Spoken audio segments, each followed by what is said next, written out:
Yun ho bang 600 million daw po naman na ibinaksak din, ginamit din po, ito, ginamit ang pangalan po ni Senator Villanueva dito. Are you also looking into that? Yes, lahat ng po pwedeng tingnan, dapat matingnan.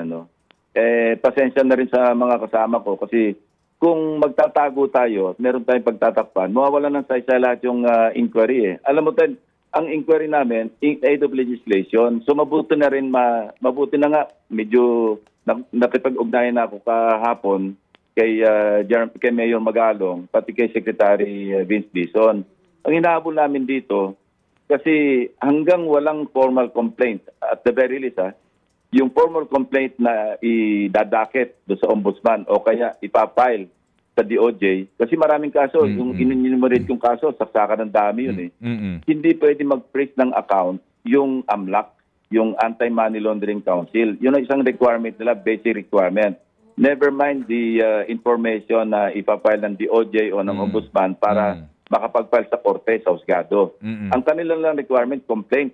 So, ngayong araw, nag-usap kami ni Secretary Vince Dizon, binigyan ko na sila ng USB nung aking mga, kasi kumpleto yun sa amin Opo. Puro dokumento yun, hundreds of pages of documents na kung saan maliwanag na dinaya yung gobyerno. So, right off, pwede na agad yung malversation through falsification of public documents.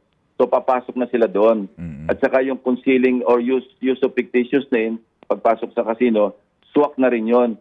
Tapos yung 6713, swak na rin yon kasi related, alam mo, code of conduct yun. Pumasok ka sa casino, government official ka. May violation pa ng yung PD 1869, yung bawal pumasok sa casino. Napakaraming kaso, Ted. Pati yung LTO na nga Meron ding batas dyan na kung saan gumamit yan ng alias paggamit ng lisensya. Meron ding sumasaklaw na penalty dyan. Mga kapatid, brothers and sisters, saan ka pa? Dito na tayo sa totoo. Dito na tayo sa True FM. Mga kapatid, mag-subscribe and follow po kayo sa social media accounts ng True Network PH. Yan po kami. Hanapin nyo lang True Network PH, Facebook, Instagram, YouTube, TikTok, and podcast.